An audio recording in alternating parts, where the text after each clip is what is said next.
اللہ تبارک و تعالیٰ نے ہر فتنے کی سرکوبی کے لیے ہر دور میں مختلف شخصیات کو اللہ تعالیٰ نے دنیا میں مبعوث فرمایا۔ تو فرعونیت کے مقابلے کے لیے اللہ تبارک و تعالیٰ نے حضرت موسیٰ کلیم اللہ علیہ السلام کا انتخاب فرمایا، اور اسی طرح نمرود بھی خدائی کا دعوے دار تھا۔ تو نمرود کی سرکوبی کے لیے اور فتنے کے خاتمے کے لیے اللہ تعالیٰ نے اپنے اولوالعزم پیغمبر حضرت ابراہیم خلیل اللہ علیہ السلام کا انتخاب فرمایا۔ آپ نے اپنے دور میں اعلان توحید اور عقیدہ توحید کی سربلندی کے لیے آپ نے پوری زندگی وقف فرمائی، اور انبیاء کرام میں سے حضرت ابراہیم علیہ السلام وہ اولوالعزم پیغمبر ہیں جن کی ساری زندگی سفر کی حالت میں گزری۔ بعض انبیاء کرام مختلف علاقوں میں موجود رہے اور تبلیغ کا سلسلہ جاری رکھا، لیکن حضرت ابراہیم علیہ السلام ان پیغمبروں میں سے ہیں، ان نبیوں میں سے ہیں جو پوری زندگی مسافرت میں گزارتے ہیں۔ کبھی اردن میں جا رہے ہیں، کبھی عراق جا رہے ہیں، کبھی شام جا رہے ہیں، کبھی فلسطین جا رہے ہیں، کبھی حجاز مقدس جا رہے ہیں۔ تو مسافرت میں رہ کر آپ نے اعلاء کلمۃ الحق جو ہے اس کا آپ نے فریضہ سر انجام دیا۔ قرآن مجید کی متصل صورتیں جو آج جو گزری ہیں ان میں زیادہ تر حصہ عقیدہ توحید کا ہے، جس کی وضاحت میں متعدد دفعہ کر چکا ہوں کہ عقیدہ توحید جو ہے اسلام کی اساس ہے، اور اللہ تبارک و تعالیٰ کی وحدانیت اور اس کے یکتا ہونے پر یقین کامل رکھنا۔ لیکن اس سے ذرا اوپر کا درجہ یہ ہے کہ عبادت کے لائق پوری کائنات کے اندر، کائنات پست و بالا میں عبادت کے لائق اور بندگی کے لائق اور پوجا کے لائق نہ کوئی ذات ہے، نہ کوئی شخصیت ہے، نہ کوئی ہستی ہے، نہ کوئی وجود ہے، نہ کوئی مخلوق کی اشیاء میں سے کوئی شے ہے۔ قادر مطلق اللہ تعالیٰ کی ذات ہے اور اس کی شان ہے ان اللہ علی کل شیء قدیر۔ اس بات پر یقین محکم رکھنا کہ پوری کائنات کا خالق اور مالک اللہ تبارک و تعالیٰ ہے، رب العالمین ہے، اپنی ذات و صفات میں وہ لا شریک ہے، لا ضد لہ ولا ند لہ، یہ بھی نہ اس کا کوئی مد مقابل نہیں۔ یہ بنیادی عقیدہ ہے الحمدللہ اہل سنت و جماعت، وہ عظیم مقدس گروہ اور جماعت ہے جس کا اس بات پر پختہ یقین ہے۔ ہمارے تو اسلاف نے ہمیں یہ وظیفہ بتایا ہے کہ جب بھی کوئی مشکل یا پریشانی تکلیف گھیر لے تو ہمارے سلسلہ قادریہ میں یہ وظیفہ ہے کہ اللہ ربی لا شریک لہ، اللہ میرا رب ہے، میرا پروردگار ہے، اس کی ذات میں اور صفات میں کوئی اس کا شریک نہیں۔ یہ ایک تسبیح اگر پڑھ لی جائے اللہ ربی لا شریک لہ، یا پھر اس کے دوسرے الفاظ بھی موجود ہیں اللہ ربی لا اشرک بہ شیئا، یہ بہت جامع ہے کہ اللہ میرا رب ہے، میرا پروردگار ہے، میں کسی چیز کو بھی اس کا شریک نہیں ٹھہراتا نہ سمجھتا۔ تو عقیدہ توحید جو ہے اسلام کی اساس ہے، کیونکہ ان اقوام کے اندر بت پرستی کا ایک مرض پایا جاتا تھا۔ وہ بت جو ہیں وہ لکڑی کے بنے ہوتے تھے، وہ پتھروں کے بنے ہوتے تھے۔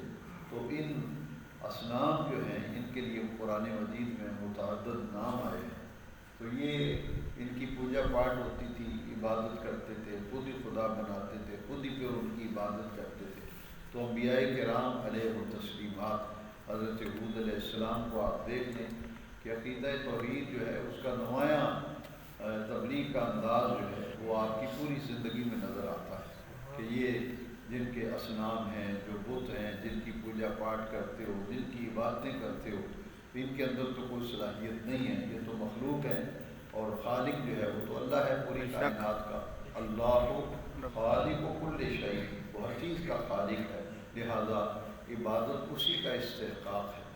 اور جب کلمہ ہم پڑھتے ہیں لا الہ الا اللہ محمد رسول اللہ، تو اس میں ایک نمایاں پہلو آ جاتا ہے کہ لا جو ہے یہ نفی کرتا ہے الہ کو نے، کسی بھی، نہ کسی شے کی، نہ کسی وجود کی، لا الہ الا اللہ، یعنی عبادت کے لائق ہی کوئی نہیں۔ یہ میں نے اکثر یہ آپ کو بتایا کئی مرتبہ کئی سالوں میں دروس کے اندر یہ میں واضح کرتا رہتا ہوں کہ معبود تو لوگوں نے بنائے ہوئے تھے، وہ بتوں کی پوجا کرتے تھے، لیکن جب ہم لا الہ الا اللہ کہتے ہیں تو اس کا حقیقی معنی یہ ہے کہ جتنے بھی تمہارے خدا ہیں جن کو تم خدا مانتے ہو، جن کی پوجا کرتے ہو، جن کی پرستش کرتے ہو، ان میں سے کوئی بھی عبادت کا استحقاق نہیں رکھتا، ان میں سے کوئی بھی عبادت کے لائق ہی نہیں ہے، کیونکہ بنیادی عقیدہ توحید یہی ہے کہ اللہ تبارک و تعالیٰ کے سوا کوئی بھی عبادت کے لائق نہیں ہے۔ اگر کسی کی کوئی پوجا کرتا ہے جیسے کفار کرتے ہیں بتوں کی پوجا، لیکن اسلام یہ سکھاتا ہے کہ ان میں سے کوئی بھی الہ ہونے کی صلاحیت نہیں رکھتا، نہ کوئی معبود ہے نہ کوئی صلاحیت ہے ان کے اندر، یہ تو عبادت کے لائق ہے۔ اور پھر عقیدہ توحید کے حوالے سے یہ نمایاں پہلو ہے کہ خدا کی ذات جیسی کوئی ذات نہیں اور اس کی صفات جیسی کوئی صفات نہیں۔ جیسا کہ رحمان و رحیم اور صفات اللہ تعالیٰ کی قرآن مجید میں ہیں، تو کچھ صفات قرآن مجید میں ایسی ہیں جو اللہ کی بھی صفتیں ہیں، اس کے معبود کی بھی صفتیں ہیں، تو پھر فرق کیا ہوگا؟ اللہ بھی رؤوف اور حضور بھی رؤوف، اللہ بھی رحیم حضور بھی رحیم۔ تو جب ہم یہ دعویٰ کرتے ہیں کہ خدا کی ذات جیسی کوئی ذات نہیں اور اس کی صفات جیسی کسی کی صفات نہیں، تو یہ عقیدہ کس طرح واضح ہوگا؟ حالانکہ لفظ تو ایک ہیں، اللہ بھی رؤوف ہے اور حضور بھی رؤوف ہے، اللہ بھی رحیم ہے، حضور بھی رحیم، جیسا کہ قرآن کی آیت ہے لَقَدْ جَاءَكُمْ رَسُولٌ مِّنْ أَنفُسِكُمْ عَزِيزٌ عَلَيْهِ مَا عَنِتُّمْ حَرِيصٌ عَلَيْكُمْ بِالْمُؤْمِنِينَ رَءُوفٌ رَحِيمٌ وَاللَّهُ رَءُوفٌ بِالْعِبَادِ، اللہ رؤوف ہے اپنے بندوں پر، لیکن یہاں یہ لفظ حضور کے لیے بھی استعمال کیا گیا۔ اب فرق کیا ہوگا؟ فرق یہ ہے کہ اللہ تبارک و تعالیٰ کی تمام صفات جو ہیں وہ ذاتی صفات ہیں، اللہ کو کسی نے رؤوف و رحیم بنایا نہیں ہے، اور نبی کریم علیہ السلام کو اللہ کریم نے رؤوف و رحیم بنایا۔ سبحان اللہ۔ بلکہ اس کو اور واضح کرنے کے لیے میں یوں عرض کروں گا کہ اللہ تبارک و تعالیٰ ذاتی طور پر رؤوف و رحیم ہے، وہ رؤوف و رحیم ہونے میں کسی کا محتاج نہیں، اللہ رؤوف و رحیم ہونے میں کسی کا محتاج نہیں، اور ہمارے نبی کریم علیہ السلام کو اللہ نے رؤوف و رحیم بنایا ہے، لہذا ہمارے نبی کریم علیہ السلام رؤوف و رحیم ہونے میں اللہ کے محتاج ہیں، کیونکہ ان کو اللہ نے رؤوف و رحیم بنایا ہے۔ تو اللہ کی تمام صفات جو ہیں وہ ذاتی ہیں، نبی کریم علیہ السلام کی صفات جو ہیں وہ عطائی ہیں۔ آج کی منزل میں گزرا ہے قُلْ لَا أَقُولُ لَكُمْ عِندِي خَزَائِنُ اللَّهِ وَلَا أَعْلَمُ الْغَيْبَ، تو اس سے لوگ یہ آیت پڑھ کے کہتے ہیں دیکھا کہ اللہ کریم نے اپنے محبوب سے کہا ہے کہ محبوب ان سے کہہ دو میں غیب کا نہیں جانتا، میرے پاس خزانے نہیں۔ تو یہاں آگے جو آیت ہے اسے لوگ پڑھتے ہی نہیں، اسی آیت کا آگے اسے اللہ ماشاء اللہ، اللہ ماشاء اللہ یہ بتا رہا ہے کہ اللہ تعالیٰ کی صفات ذاتی ہیں اور نبی کریم علیہ السلام کی صفات عطائی ہیں۔ اللہ کریم ذاتی طور پر عالم الغیب ہے، اس کو کسی نے غیب کا علم عطا نہیں کیا، اور نبی کریم علیہ السلام کو غیب کا علم اللہ تعالیٰ نے عطا کیا۔ جیسا کہ 29 بارے میں منزل آئے گی انشاءاللہ وہاں تفصیل سے میں عرض کروں گا، آج آپ اتنی بات سمجھ لیں۔ وہاں اللہ کریم نے فرمایا عالم الغیب فلا یظہر علی غیبہ احدا الا من ارتضی من رسول، کہ اللہ اپنے غیب پر کسی کو مطلع نہیں فرماتا، لیکن رسولوں میں سے جن کو چن لیتا ہے پھر انہیں غیب کا علم عطا فرماتا ہے۔ سبحان اللہ۔ اب یہ دو آیتیں پڑھ کر لوگ کہیں کہ یہاں دیکھو حضور کہتے ہیں میں غیب کا علم نہیں جانتا، لیکن لا اعلم الغیب کا مطلب ہے میں از خود، کیا معنی ہے میں از خود، یا اپنے آپ غیب کا علم نہیں جانتا، میں تو اللہ کے بتائے ہوئے سے جانتا ہوں۔ سبحان اللہ۔ ہمارا تو ایمان ہے بالکل سیدھا اور سادہ سا مسئلہ ہے، آسان سا، کہ حضور خود نبی بنے ہیں یا اللہ نے بنایا؟ اللہ نے بنایا ہے جی، اللہ نے۔ حضور خود رسول بنے ہیں یا اللہ نے بنایا؟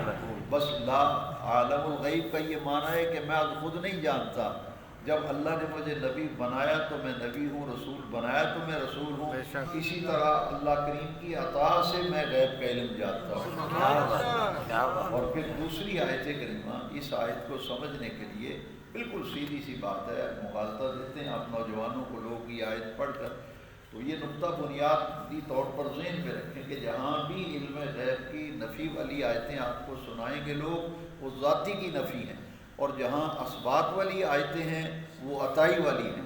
قرآن کے اندر تضاد تو نہیں ہے۔ ایک آیت کے اندر ہے کہ حضور فرماتے ہیں میں خود اپنے آپ غیب کا علم نہیں جانتا، ایک آیت میں اللہ غیب دیتا ہے، تو قرآن کے اندر تضاد پھر بظاہر ثابت ہوگا نا، لیکن تضاد نہیں ہے قرآن میں۔ کیوں؟ اس لیے کہ جہاں نفی ہے وہاں ذاتی کی نفی ہے، اور جہاں اثبات ہے کہ حضور کو غیب کا علم ہے وہ عطائی کا ہے، کہ اور ہمارا ایمان ہے کہ حضور کی ہر صفت عطائی ہے، حضور کی ہر صفت عطائی، بلکہ سوالات انبیاء اور 313 یا 315 رسول آئے، تمام کی اوصاف جو ہیں وہ اللہ تعالیٰ کی عطا ہے۔ لہٰذا یہ عطائی کا فرق ذہن میں رکھنا چاہیے۔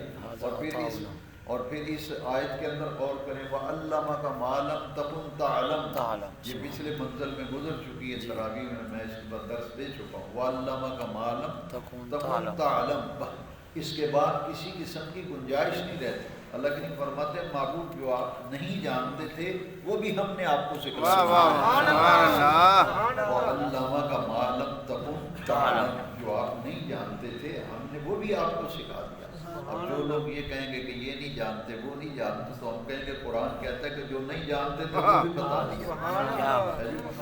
اور غیب تم سے بھلا کیا نہاں ہوگا جب خدا ہی نہ تم سے چھپا۔ اللہ تعالیٰ نے ہمارے نبی کریم علیہ السلام کو یہ سب کمالات و تصرفات عطا فرمائے، اور یہ عطائی کا اور ذاتی کا فرق سمجھنا ہے تو یہ آیت ذہن میں رکھیں۔ اللہ کریم فرماتے ہیں ھذا عطاؤنا، سبحان اللہ، ھذا عطاؤنا، یہ ہماری عطا ہے، فمن او امسک بغیر حساب۔ میرے نبیوں کی یہ شان ہے، اللہ فرماتے ہیں یہ ہماری عطائیں ہیں آپ پر، جس کو مرضی ہے کرم نوازی فرمائیں اور جس کو مرضی ہے کچھ نہ دیں، آپ سے کوئی حساب کتاب نہیں۔ کیا بات ہے، سبحان اللہ۔ انا اعطیناک الکوثر، یہ ساری حضور کی شانیں عطائی ہیں۔ تو جہاں جہاں آپ سمجھ گئے نا کہ جہاں جہاں نفی والی آیتیں بتائیں گے وہ ذاتی کی نفی ہے، اور جہاں اثبات والی آیتیں ہیں وہ عطائی ہے، کہ حضور کی ہر شان عطائی۔ یہاں ہے کہ میں آج خود میرے پاس خزانے نہیں ہیں، میں خود کو خزانوں کا مالک تھوڑی بناؤں، یہ ہے اس آیت کا معنی۔ میں مالک کیسے بناؤں؟ اللہ کے بنانے سے بناؤں، اور اس کی وضاحت بخاری شریف کی حدیث کرتی ہے۔ حضور نے فرمایا انی اوتیت مفاتیح خزائن الارض، یہاں ذاتی کی نفی ہے کہ میرے پاس آج خود خزانے میں نے نہیں لے لیے کہیں سے، اللہ کے عطا کرنے سے مجھے ملے ہیں۔ حدیث وضاحت کرتی ہے انی اوتیت مفاتیح خزائن الارض، بخاری شریف کے اندر حدیث ہے، حضور نے فرمایا اللہ تعالیٰ نے مجھے زمین کے تمام خزانوں کی چابیاں عطا کی۔ سبحان اللہ۔ بھائی ہر شان جو ہے وہ حضور کی عطائی ہے۔ پھر یہ مسئلہ بھی حل ہو جاتا ہے کہ انبیاء سے مانگنا جو ہے لوگ بتاتے ہیں کہ شرک ہے، تو سورہ الضحیٰ کی آیت جو ہے یہ ذہن میں رکھا کریں، اما السائل فلا تنہر، کہ حضور کے دروازے پر جو بھی سائل آتا ہے تو وہ تو خالی نہیں جاتا، بے شک حضور جھڑکتے نہیں ہیں۔ تو سائل جب سرکار کی بارگاہ میں آتا ہے تو کیا کہ اللہ کے اپنے محبوب کو اپنے خزانوں کا مالک بنایا ہے اور حضور کو قاسم بنایا ہے، اور حضور نے اعلان کیا انما انا قاسم واللہ یعطی، اللہ کی عطائیں ہیں میں اس کی عطاؤں کو تقسیم کرتا ہوں۔ سبحان اللہ۔ تو اس لیے اہل سنت و جماعت کا یہ عقیدہ ہے کہ جس کسی کو جو نعمت ملتی ہے دیتا اللہ تعالیٰ ہے، تقسیم نبی کریم علیہ السلام۔ تو آج کی منزل میں یہ چند مقامات ہیں، لیکن ایک سورہ توبہ کے اندر میں یہ عرض کروں گا کہ غزوہ تبوک کے معاملات جو ہیں بڑی تفصیل سے پڑھے گئے تھے، پھر کل بھی کی منزل میں بھی تھے۔ تو یہ سورہ توبہ جو ہے اس میں زیادہ تر حصہ جو ہے وہ غزوہ تبوک سے متعلق ہے۔ یہاں یہ بات نوٹ کر لیجیے کہ سن 1 ہجری سے لے کر 6 ہجری تک یہ بڑا مشکل دور تھا ہجرت مدینہ منورہ کے بعد، یہ سارا ہی جہاد و قتال کے اندر گزرا۔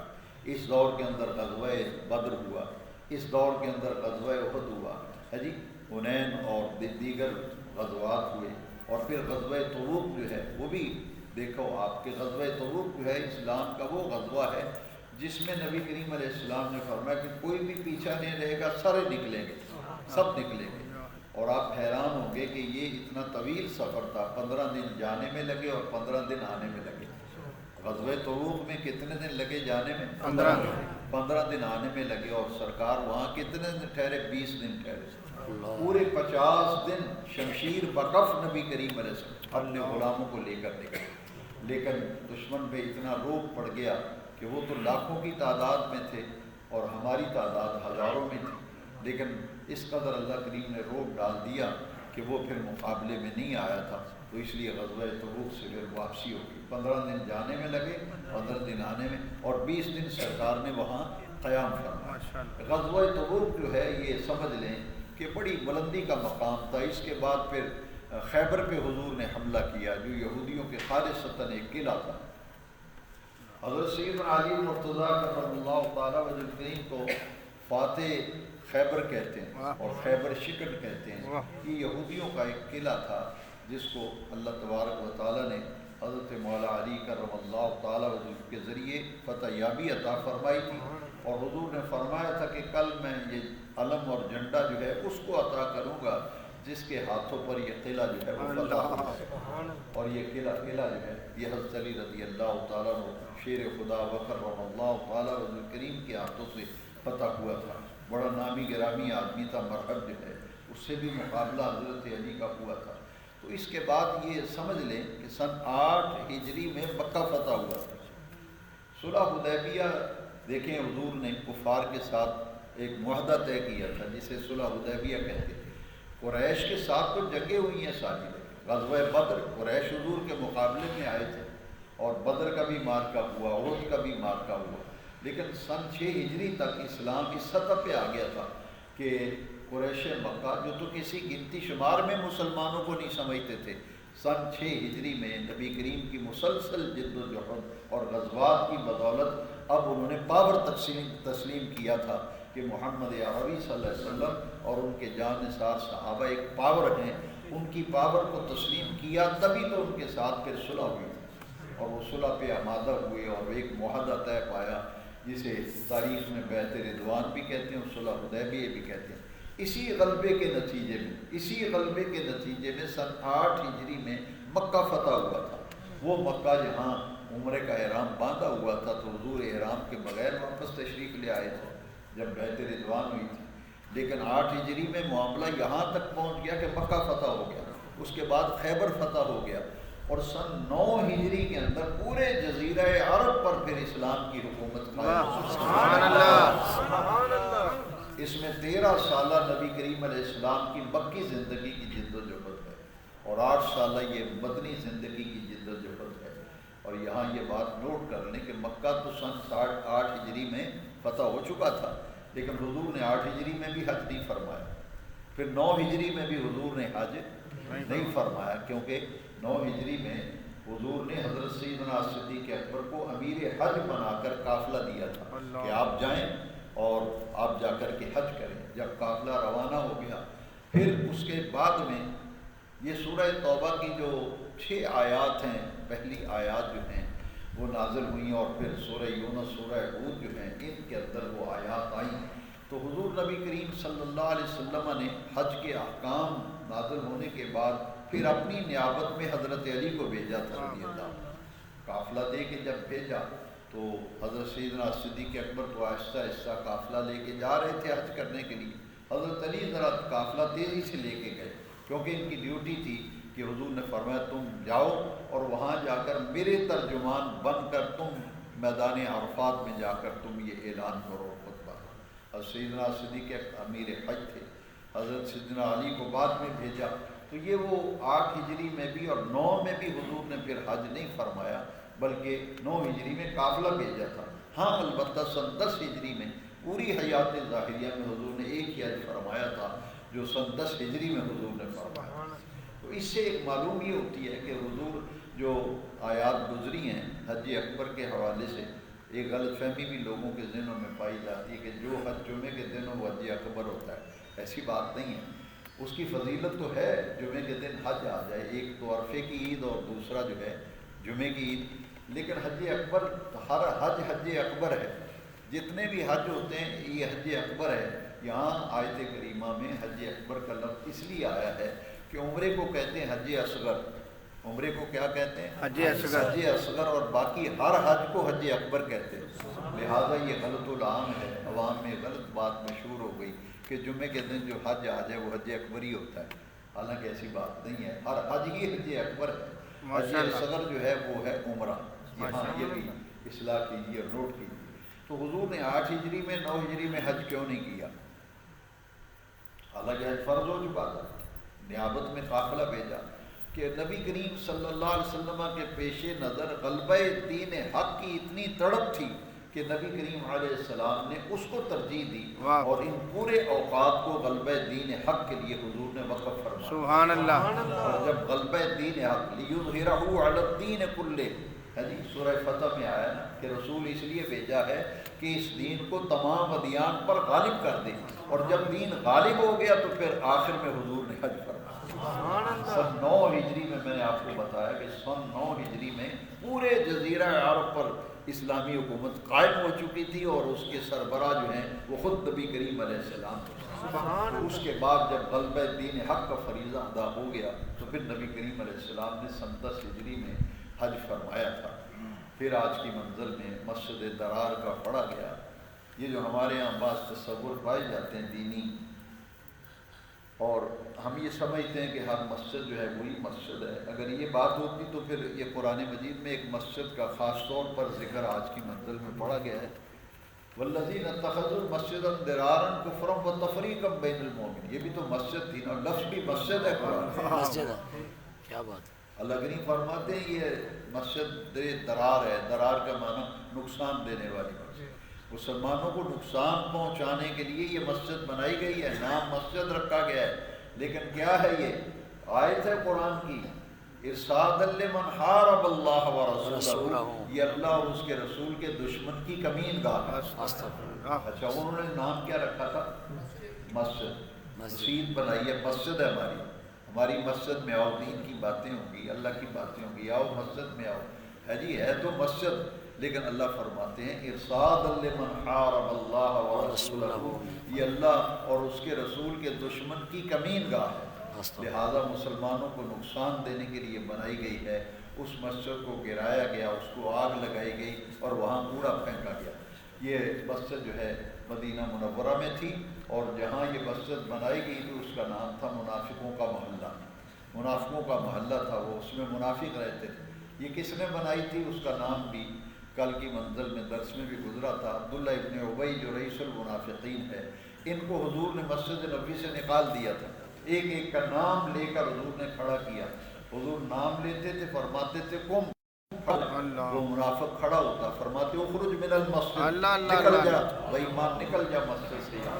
تو حدیث شریف نہیں بلکہ قرآن کی آیت ہے، ما کان اللہ لیذر المؤمنین علی ما انتم علیہ حتی یمیز الخبیث من الطیب، جتنے طیب تھے وہ مسجد میں رہنے دیے، جتنے خبیث تھے ان کو مسجد سے سبحان اللہ، خبیث جتنے نکلے انہوں نے الگ سے مسجد بنا لی، اور پھر کتنی ڈٹائی سے حضور سے کہا کہ مہربانی فرمائیں 2 رکعت نماز پڑھا دیں تاکہ ہماری مسجد میں برکت ہو جائے۔ تو اللہ کریم فرمایا لا تقم فی، اے محبوب وہاں قدم بھی نہیں رکھنا، جیسے جنازے سے منع کر دیا گیا منافقین کی، اس مسجد میں بھی منع کیا گیا کہ اے محبوب ہرگز وہاں تشریف نہ لے جائیے۔ کیا بات، وہ مسجد زیادہ حقدار ہے جس کی بنیاد تقوی پہ ہے، اللہ اللہ اللہ، وہ مسجد قباء ہے، وہ مسجد نبوی شریف ہے، آپ وہاں قدم رنجہ فرمایا کریں۔ یہ تو منافقوں کا اڈا ہے، اللہ رسول کے دشمن کی کمین کا ہے، یہاں آپ کے خلاف سازشیں کرتے ہیں، لہذا وہ آج کی منزل میں مسجد درار کا بھی گزرا۔ پھر اولیاء کرام کے حوالے سے وہ محترم بشان آیت جو الحمدللہ اہل سنت کی محافل میں پڑھی جاتی ہے، الا ان اولیاء اللہ، یہ سورہ یونس کے اندر گزری ہے، الا ان اولیاء اللہ لا خوف علیہم ولا هم يحزنون الذين آمنوا وكانوا يتقون، کہ اولیاء اللہ کا بڑا مقام ہے، اور اللہ کریم نے انہیں درجات عطا فرمائے۔ صبح کے درس میں جو میں نے جادو کے توڑ کے لیے آیات بتائی تھی، سورہ یونس کی آیت نمبر 81 اور 82، وہ آج تراویح